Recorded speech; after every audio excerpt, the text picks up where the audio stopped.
Hello, everybody. We are live. I'm so excited. This is actually it's actually our second, right? Yep. We were on the second. Mhm. Well, it's just Happy New Year, okay? I don't know. We're gonna stretch that as long as we possibly can, Right. all the way to June. I'm caught up with it's 2025, although I have not yet had to write it, write it out loud, so to speak. Anyway, we are very excited to. Yep, I bet you she's here. I can see we've got a viewer already. So that's got to be our very, very loyal. Hey, See, here she is. Coventina, that she's our very, very most loyal listener. Anyway, so we are excited to start a new year with not a new format, but with new ideas. And we have some things we've concocted that we're going to come up with. And we're always really excited to have guests on with us. I don't think we've never really talked to an animal communicator. No, this is a new one. So I'm we're really looking forward to this, by the way, yes, Pat. we're very, very excited to have Pat with us, Pat Blocker. The AnimalSpeak. I'm going to go ahead and I'm going to put your YouTube channel in the comments here. I don't know what it'll show, but it's the AnimalSpeak with Pat Blocker. If the link doesn't work for you. And please go over to her website after you hit the subscribe button on our YouTube channel. First things first. Go over to her YouTube channel and hit that subscribe button over there too, please. I love the idea of communicating with animals. I have kind of specific ideas about the way that they work and about how animals are and how smart they are and how to deal with them. So we're really excited to have you with us. And I love that you've created a program and a way for ordinary humans to be able to connect with and coexist with these really, really special and unique souls that come to us. Because I personally believe that, especially dogs and cats, but animals, we're all the same souls. I believe we're all the same souls, and I believe that there are people who have been dogs and dogs who have been people. I believe that very much. I have a guide that was my dog, and so it's really amazing to find somebody that can. I'm gonna get choked up. That can translate the energy between the dog who remembers things and understands things about being a soul on the other side and the human who forgets it by the time they're 5. Right? So I'm really excited. Why don't you just take a minute and tell us a little bit about your method and about maybe how it came about for you and how did you come to understand that you can communicate with animals in the very special way that you do? Well, thank you. Thanks for having me. Absolutely. I don't know if you can hear my dogs are barking right now. They always do whenever I'm on a live stream, but they're just putting in their 2 cents worth. I think there's an unauthorized pedestrian out there. So. But I am, in a nutshell, I'm an animal intuitive and certified professional dog trainer. And I help people to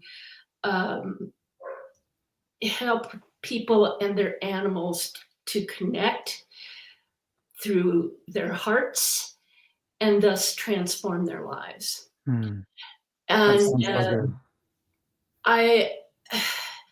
I have been a certified professional dog trainer for over 20 years.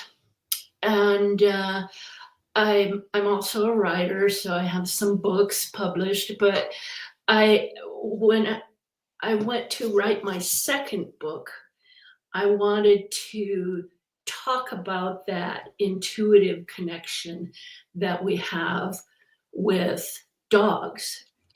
The name of that book is Letting in the Dog. So it was like, Oh, letting cool. them into our hearts.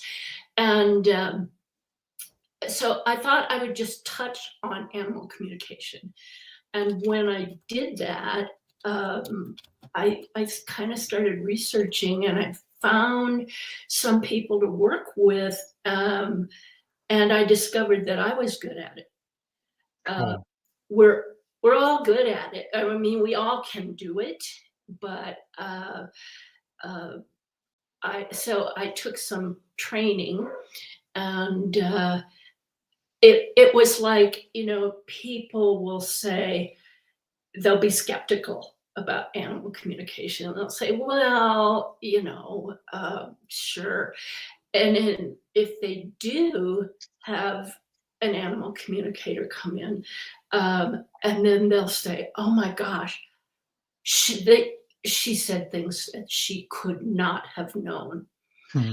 So it worked a little bit the opposite for me, where I would communicate with an animal, and then I would go, there is no way I could have known that. That's cool. That's very cool. So that's kind of how I became a believer. And then I found myself in the unique position of being able to combine animal communication with the dog training. Hmm. So I can. I have a program called SITT, SITT, which stands for Science, Intuition, Trust, and Training. Oh, that's So good. that's where I kind of combined all those things, but I'm taking it even farther these days, and we've got some exciting things in the works. So Oh, that's amazing. So we need Yeah. to make sure that everybody goes over and subscribes to your channel and pays attention and keeps their eyes peeled for those kind of things. So I know you have a website, and the link to your website's on your YouTube channel. Are you also on Facebook? I should have asked you this ahead of time, so in case you aren't. Yes, it's the AnimalSpeak. Oh, okay, perfect. Yes. So, well, after, I think the links I put in after the show are easier to spot than the ones that happen during the show. So we'll make sure after the show to go over to the YouTube video and get those links in there. Mhm. Let's create you a group. Let's get you a following. Let's work on all of that. Help start moving the energy to generate. Mm-hmm. So there is something I really want to ask before we move on. And I know, John, you've got a ton of questions. I got like 50, so I know. So I'm getting mine in first. Good plan. Good plan. Well, because mine is what I believe common sense. First of all, it's kind of like, I believe, how people get angry at squirrels for eating the bird seed? And I say, well, how are they supposed to know it's for the birds? Yeah. They're hungry. They need to interesting. eat. Yep. Right. So, I mean, I can really empathize with all of them. Right. So, when it comes to dogs, and people get upset with dogs for barking, and then they yell at the dog for barking, does that not just tell the dog it's okay to escalate their tone at the time? They're yelling, you're yelling, they're yelling, you're yelling. Am I correct on that? Oh, you've got it. Yeah. Yay! And the neighbors don't like it either. If the dogs are barking and the neighbors don't like it, and then they're hearing you yelling at the dogs, it's like, really? Yeah. Right. I mean, because it escalates it. Yeah. When my friend hasn't lived with a dog for a long time, and her granddaughter came with a dog, and she said, well, the dog is barking at, people going by the street. I said, well, of course the dog barks. That's how they talk. Like, to me, that's like, hello. Right. That's how they communicate. So, okay. So I have one more. But and I said I didn't want to bring him up, but I'm going to bring him up a little bit, just a little bit. When Bentley came to live with me, he was my son's dog, and he lived in a different house with a crazy person. That's all I'm saying about that, because she really was crazy. But anyway, their household was kind of frenetic, shall we say, and you know what I mean, like this. When I say, you know what I mean, when I do this, chaotic and loud, and so then it came to blows, and it was either he came and lived with me or my son was going to have to take him to the shelter. And I said, well, you're not taking him to the shelter. He can come and stay here for a little while. And then I heard that the woman used to give him Benadryl to get him to calm down. Oh. And I said, well, he's never going back there. He's staying here. But he was here for maybe 6 weeks. And then all of a sudden he was chill, laying on a blanket with a pillow. And, you know, I mean, he would bark at people kind of when they went by, but we could sit out in front and he didn't, you know, he didn't bark at dogs going by or anything like that. So I am an energy worker. I'm an energy master, but as it relates to working with humans, but it seems to me like this tells me he was reacting to the energy of where he was, and he was absorbing that energy and reacting in kind. And then when he came to my house, where it's quiet and peaceful and chill, and he could relax, now all of a sudden, well, he's just cool. Does that make sense? Like, am I on the right track with that? You're spot on. Yeah. Animals, and because I'm an expert in dog body language, the physical dog body language, and also intuitively connected. I mean, they read our energy, so they are so attuned to our energy. My dog Penny, who passed almost 2 years ago, who is still, she was my real connection. Of course, I loved all of my dogs, and Right. special. Penny, though, really had a way of, she basically introduced me to a very, very dear friend about 10 years ago. And it was her that brought us together. At any time, if I was sad or not feeling well physically, she would be right there. And she still is, just not on this earthly plane. Right. But she would know if I was upset even before I knew, pretty much. Cool.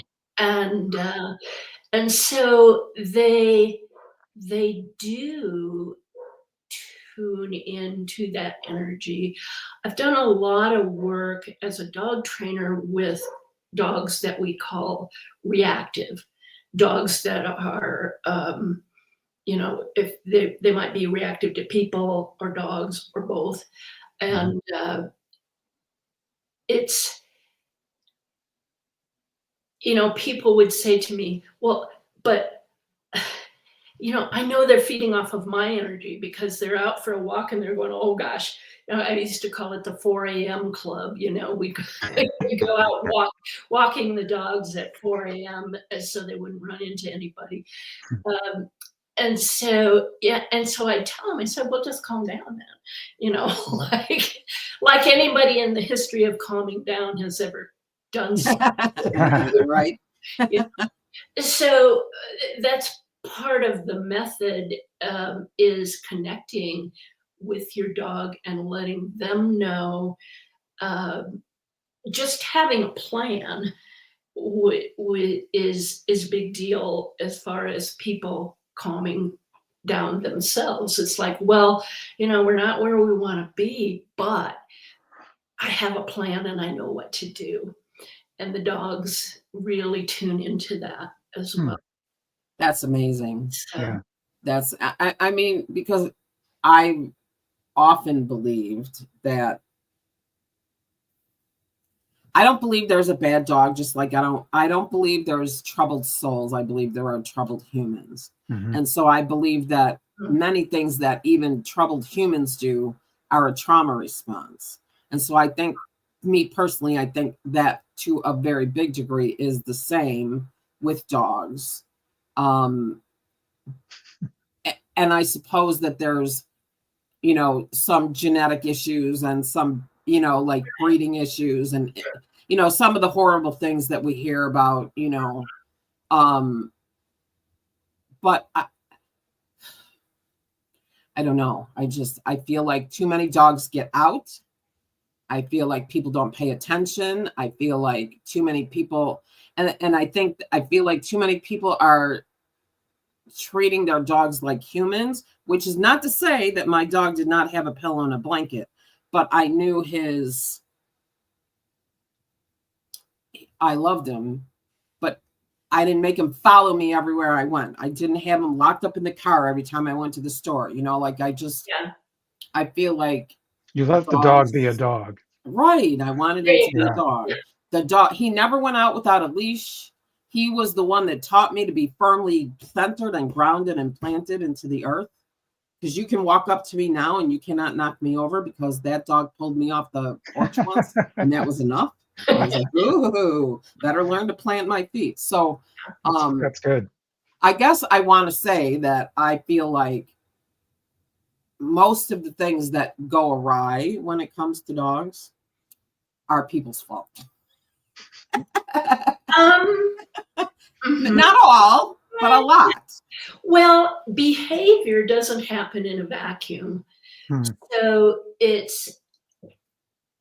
all behavior is a response to what is happening either in the moment or it has triggered maybe a past trauma.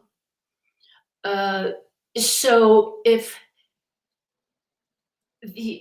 like the reactive dog, I'm going to kind of keep going back to that. So many people are like wanting to punish the dog for that behavior. And it's understandable that you're frustrated with the dog, you're embarrassed maybe by their behavior. But yelling at them or punishing them is not helping. If there was a big scary person behind you, John, and you were like, oh my gosh, get away from me, stay away from me. And I yelled at you for that. That's not going to help anything. No, that's a really good example. Right? Yep. Right. So my method is it's inclusive of the dog's emotions and the human emotions. I always say I have a really hard job because I have to train two species at the same time. Oh, that's good. I can tell you which one is the more difficult species. I can guess. But that's another conversation. So so what I'm really doing now is I have two entities right now. I have the AnimalSpeak, which is my animal communication services. And there I can connect with all species. And then I have Peaceful Paws dog training. And what I'm doing now is combining those into what I'm calling the Peaceful Paws Method.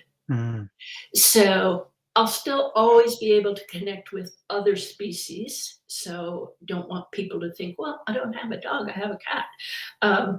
That's cool. Now that's an entirely different ballgame. Right. And I don't train cats.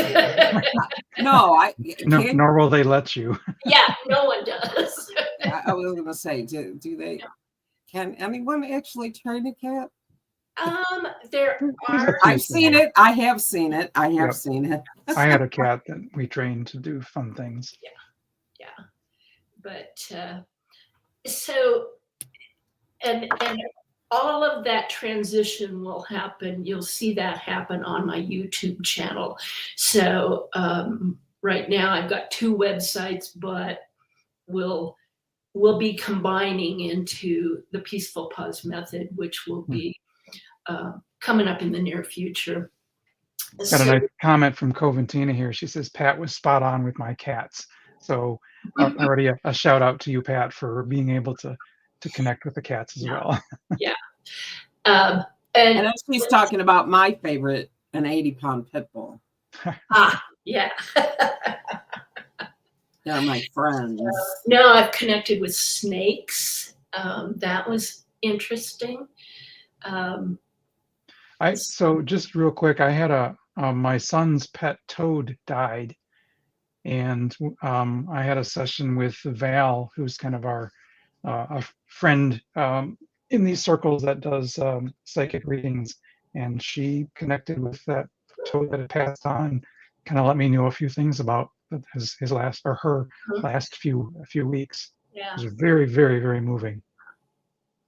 Yeah, it's amazing. So I can connect with animals who have passed, but also somewhat to Angie's point about with dogs and combining the intuitive communication with the training, I can really actually ask the dog how, and I don't say, I don't just go, why are you acting like that? Mhm. Which is what the people want to know. But I can connect, and they can show me how they're feeling. Tell me more about what that conversation would look like. The scenario you're painting right here is very interesting. Yeah. With the go Well, ahead. I would. So let's keep with the reactive dog scenario. Rather than just saying, connecting with the dog and going, oh, why are you acting that way? Now, the science behind it would say this A, B, and C is why dogs behave this way. True. But let's dig deeper with this specific dog and this specific situation. So I've had maybe dogs show me, rather than say, why do you act this way? I would say, how do you feel when you're on a walk? How do you feel when you see other dogs? And they can show me things. They can show me about that they're feeling very afraid, or maybe they're feeling protective. So yeah, we can really dig a little deeper. I remember one client that was saying, why does my dog just stop walking and just, and so we connected, and the dog showed me her feet, and we ultimately decided that it was the surface she was walking on that wasn't very comfortable for her. Oh, cool. So, and sometimes they'll say, well, I'm just tired. Kind of like walking with a little kid. Yeah, exactly. And so it's really eye-opening to be able to put that extra level of communication. And that's really, you're connecting heart to heart. And I have a program called Heartstrings and Leashes. Oh, cool. Which is about that. It's like we work on behavior modification, but we can also work on basics, anything. And it's through that heart connection. And I like to think of it as an energetic leash. That's as cool. opposed to I like that image. a real leash. When I have people, sometimes I'll ask people, why do we put leashes on dogs? And the number one answer is usually control. Like, no, it's about complying with the law and keeping our dogs safe. Safe. Yep. Safe. And if, as human beings, if you put a leash in our hands, we are going to use it. We're going to go this way, no, go this way, don't go that way. And all that does is elicit an opposition reflex in the dogs. And they're going to pull the opposite direction. We kind of also think that dogs are born knowing how to walk on a leash. And duh, why would they? What is this thing you're Well, I mean, it's kind of like how people think that the squirrels should know to leave the birdseed alone, right? Right. Yes, they should know that. Of course. Yeah. And well, Bentley came, but I'm bringing him up, and I said I didn't want to, but that's okay. He came here, and I don't have a fenced-in yard, so that dog was never outside without a leash because he was a pit bull, because he was fast, because I knew if he took off, I'd never be able to catch him.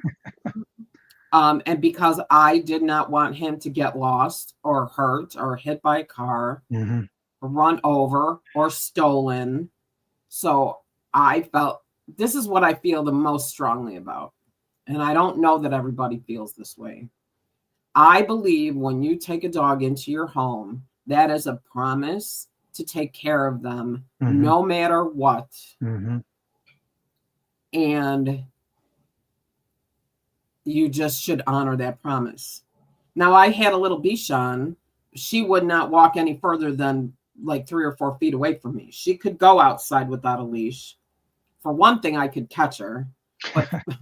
But for the other thing, that's just in their nature, right? They don't really go too far from the people that they're meant to look out for. But don't come near me because she will bite you. But she was little. People stepped on her. So I don't blame you for biting anyone. If I tell you to stay away from my dog because she might bite you, you should really listen to me. Yeah. But anyway, I usually tell people, stay away, I bite. I know, right? Well, I mean, I actually did have a woman who said, oh, your dog is so cute, because she was little. She was white and fluffy and adorable. And she started walking toward me. I said, don't come over here. Don't come near her because she might bite you. And she said, well, if she bites me, we are going to have a problem. And you know what I said to her, of course?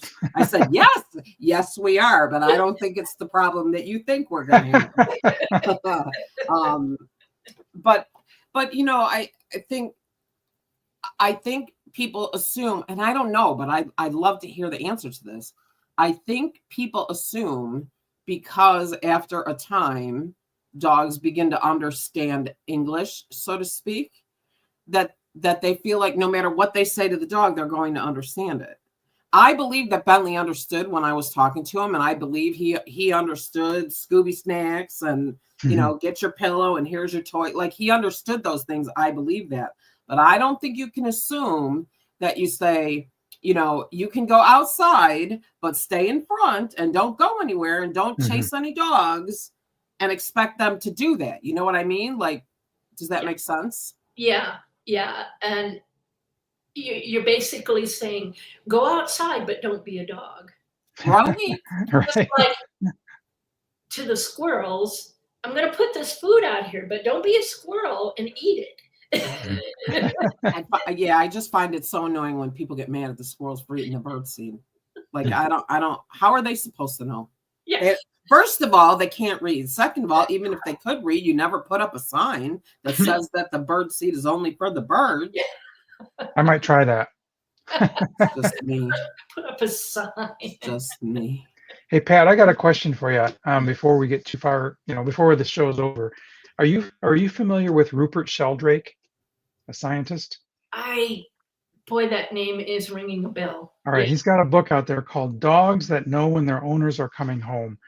And this book, okay, so you're familiar with that book just really opened my eyes to what actually happens and how intuitive dogs are. His favorite section of the book is where they did tests and numerous tests of, guy leaves for work, the camera in the house, Yeah. and the moment he decides to come home is when the dog gets up and starts roaming around. Not pulling in the driveway. It's when that decision is made. So that energetic connection is already there. Yeah. So. So it's the energetic connection, and then also what we forget is how well dogs can hear and smell. There is a theory. I read an article. I think it was called something like "Dogs Can Smell Time," and if you think about it, like with tracking dogs, if you shower in the morning and then leave for work, and you leave that towel where the dog can smell it, it would smell different as the hours go by. Mm-hmm. And then they also, that's really interesting. They also then really tune in to that clock, the internal clock. But if you are on a really regular schedule, they just know. Right. Well, the point is they varied it. They did some testing. Yeah. And so and that's where the energetic connection comes in as well. Yeah. So also, like, and I catch myself doing this all the time. The other day I said something to my husband, and I think it was about play. Well, my dogs know play. They know that word. And so I go outside and play. And it's like, why did I think my dogs didn't hear that? Right. You end up spelling words? Yeah. Oh, yeah. We spell words. My one dog is obsessed with bees. And so one day my husband was going to say the bees, and he wanted to spell it. And he went, well, that isn't going to work. Nope. It's got the word built right in. But they can read our micro expressions. But the energetic connection is the big part of it. But then you add in the other senses, and it's a miracle. It's amazing. And dogs can also separate scents. Like if you're making chicken soup, they can smell the chicken, they can smell the onions, they can smell wow. you put in there, so they can separate those out. So is that how they know that there's medicine inside the liver sausage? Oh, interesting. Sure. Sure. Well, I now, again, here I bring him up. I found these, they were milk bone, they call them like pill pockets or something of that nature. Yeah. Yep. And they had 2 flavors, bacon and chicken. That dog would not take a medicine in the chicken one. He did not dig the chicken one. I don't like chicken either. So I was like, well, pal, it's all. He only liked the bacon one. But once in a while, if I didn't close that thing up just right, he'd be like, yeah, okay, lady, whatever. You can't fool me. Right. No, you can't. But yeah, that energetic connection is amazing. And we have it with all species of animals. And I agree with Angie that we are all connected. Mhm. I am more like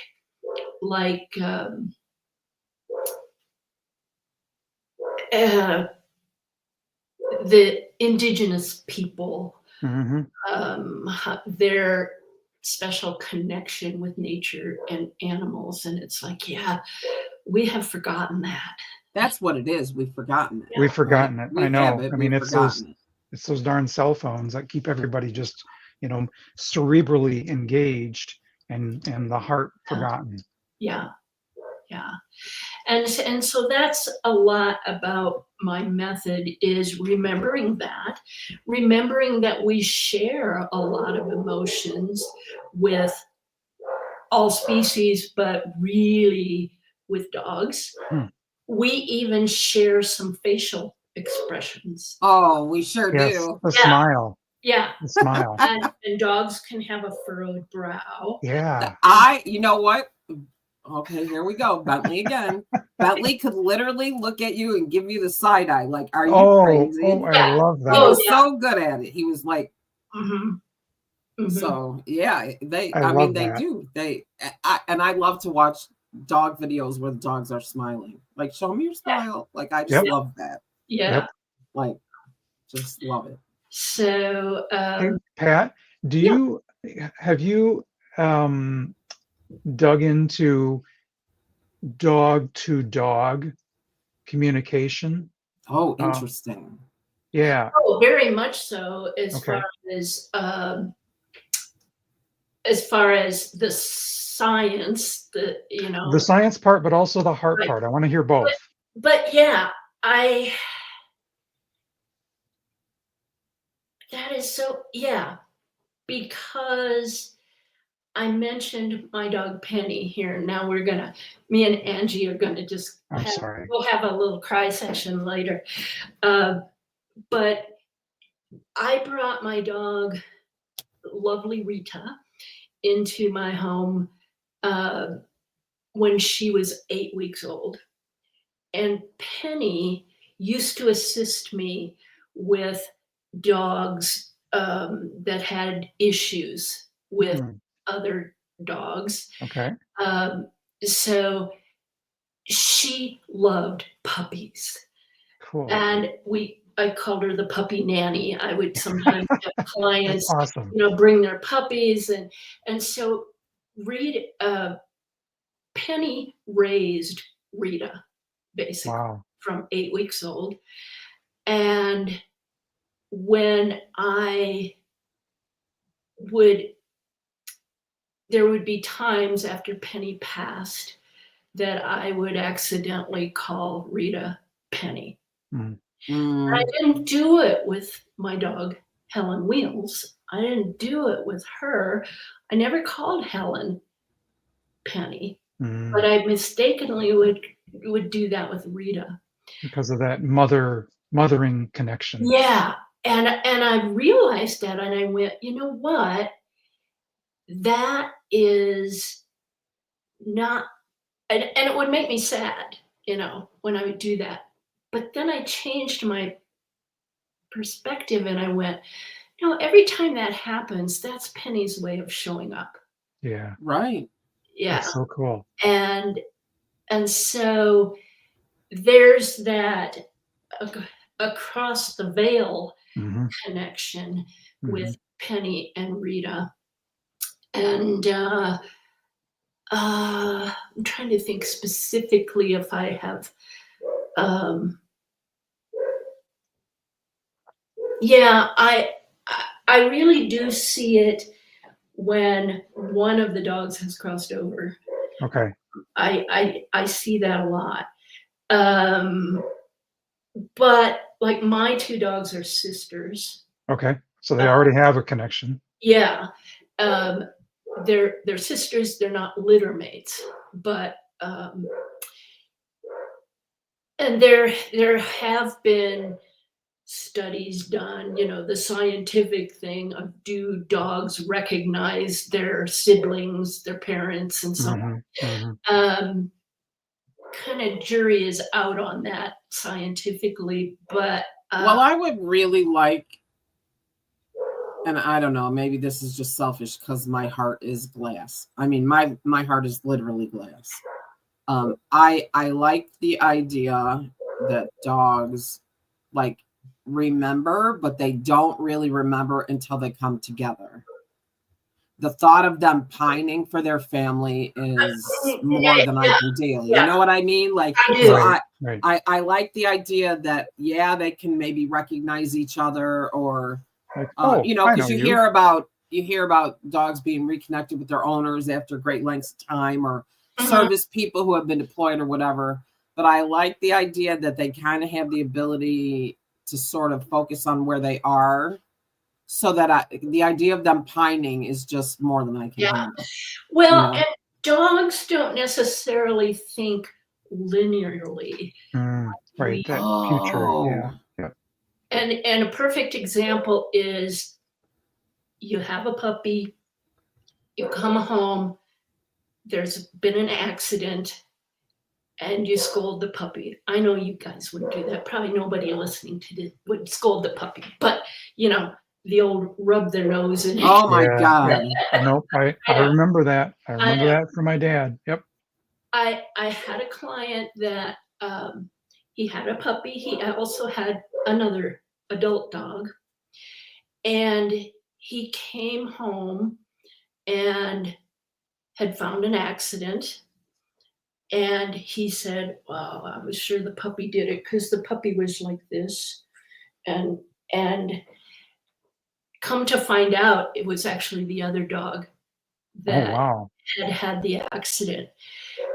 But and so they don't think, like, when you come home hours after something has happened, the dog isn't going to connect that. Right. You know, but yet what they do is connect you coming home with getting in trouble. So the dogs live very much in the present. Yep. As we should. Yeah. And hence the idea that when they bark and you yell, they bark because they think, right? It's like kind of a similar. You're barking. It's association. Which my dogs are barking frantically right now. I hope that. No, it's fine. You can't hear it. Dogs can do no wrong. I can actually hear it, but it's fine. It's not a big deal. And they're just fine. Yeah, they're German shepherds. I mean, they have. That's what they do. That kind of really is what they do. There are 3 that live together across the street from me, and one of them is what do they call her? A tripod. You know, she's had a leg. Yeah. And that dog is crazier than the other 2, to be honest with you. Run. Anyway, okay, because I was just going to say, I have trained my dogs to be quiet on cue. You know, they're going to. You're not in the same room with them right now. I can do that. I could do that if I weren't doing a live stream at this moment. I could, and actually they did quiet down. But that's the thing is, dogs are going to bark. So it's how they communicate. Hello. Let's not be angry with them for doing what they do, but we can teach them to be quiet on cue. Yeah, I mean, I will. Okay, one last, because then I got one more. I have. Well, we're running out of time, but I do have one other thing I want to bring up too. But as Bentley got older and his hearing started to diminish, the barking stopped. Yeah. Because he couldn't hear the things that made him bark, right? So I kind of missed it. Same thing happens with the eyesight. Mm. Yeah. But not the sniffer. His sniffer was top notch. Sniffers usually top notch. But anyway, no, this is what I want to talk about for a second, because this was so interesting to me. So I studied energy work local in a room, you know, in a live setting. In other words, not online, in a live setting with a teacher in her home who had a dog. He was I call them 2 guys in a dog costume, because he was a Great Pyrenees. He's passed recently, but Great Pyrenees. He literally looked like two guys in a dog costume. But that dog, if we didn't let him in the room where the energy work was happening, you know, we'd have the table and we'd be in doing working on other people. If we didn't let him in the room, he would sit outside the door and cry. And when we were doing the actual energy sessions, he would come and he would sit next to the table and either put his nose, because he was that tall, of course, you know, Great Pyrenees, his nose either on the table, or he would put his, I always call it a hand. I know it's a paw, but whatever. Or he'd put his paw up on the table. Like, I mean, we all felt very strongly that he was participating and doing the energy work as well. He liked, and we could have a whole session about how dogs can heal us. I would love if you come back and we could talk about that. Yeah, that would be yeah. wonderful. Yeah, I would too. That would be great. But I have a lot of people tell me, and I think maybe Angie, you've heard this in some of the groups that we're in, but I've had people tell me that their dog or, well, any animal will come into the room when they hear my voice. Oh, sure. Yeah. Sure. I have a few of those. I heard that, and I can tell you this, that because I have been sending energy over Zoom or live stream for a long time now, since at least since COVID. And the dogs show up on the screen. The cats walk past the screen. Like they love it. Mm-hmm. They just love it. So they're attracted to that energy. Yeah, they can feel it and they enjoy it and they sit in it. Bentley would come and sit right here next to my feet, especially when the energy was coming my way, because sometimes I would have, well, especially when I had the Grand Master of the energy work I studied, and she would be, sending energy. So it was, receiving. I was receiving. Always it comes through and comes back out because I'm on the screen too, right? But he would come and he'd be just like right here and he'd be like, all zoned out, in energy. So that's amazing. So we really are like closing in on time. Pat, I'd love to have you come back, but John, I know you had one more question. So okay, all right. So here's a question. Yeah, personal question. My wife,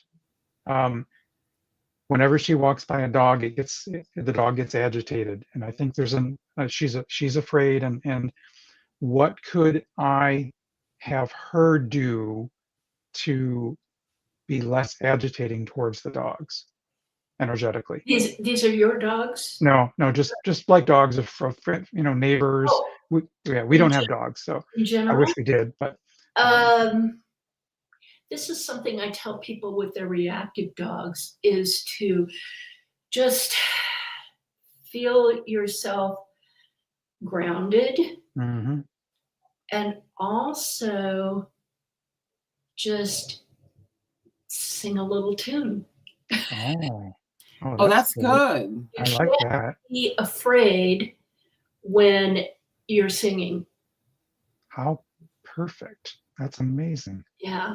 And I do that. I used to do a lot of work with aggressive dogs, and I kind of got away from that because I just it's probably taxing, isn't it? It all is, but especially when kids were involved, I had to get away from that. But that's what I would do. I would do it if it's like, okay, I don't want the dog to feel like I'm afraid, so let's sing. Oh, wow. Okay, that's perfect. That's and it all totally makes sense because where music comes from, mm-hmm. It comes from the soul, it comes from the heart. Wonderful, thank you. And love, right? Like, because love cancels out fear. That's, mm-hmm. I mean, to me, music is love, except for that rap shit. It's just love with an edge. Yes. Yeah, I'm not so sure about that. Mm-hmm. Anyway, Wow, I can't believe it. We just got started we here. try to keep these shows to 40 minutes because we feel like people have short attention spans these days. It never works. So if we try to keep it to 40 and we get to 50, we're okay with that. It was an absolute pleasure to have you. I so much enjoyed this conversation. I'm sure I speak for John when I say, let's have you come back so we can have that conversation about dogs and energy work and healing, because it's a, that's my jam, right? Yeah. Like that's my jam. So, like I said, we'll go back after the video stops. We'll put your information in the YouTube comments so that everybody that's listening can find you. And Coventina and Deb and you folks who listen all the time, we appreciate you. We love you so much. Thank you for being loyal listeners, guys. But if you haven't by some chance, click that subscribe button. Please do. Or else, I'm a subscriber. I know, and I appreciate it. And we please head over to Pat's YouTube channel and hit her subscribe button as well. Wow, I can't believe how fast the time went. Yep. So faster than normal, actually. Yeah, right. Like it always goes pretty quick, but we really appreciate you coming on. And I think do I remember that you have some others scheduled? Subscribe early and often. Good one, Deb. Are you are going to be a guest on some other podcasts this month as well? Am I wrong about that? No, you're not wrong about that. They're still in the works, so I'm not. Okay. So that'll be on your Facebook page or something. And your Facebook page again is the AnimalSpeak. The AnimalSpeak.com. Perfect. So you can find out that information over there. Meanwhile, everybody have a wonderful week. We will see you next week, live streaming right again at the same time. Pat, again, thank you so much. John, thanks for everything. Thanks, and Pat. Nice to meet you. Everybody, we will talk at you next week. All right. Where we will let you know what we're talking about, because we haven't decided yet. But that's how we roll around here. So have a wonderful week. We'll see you next time. All right. Bye-bye.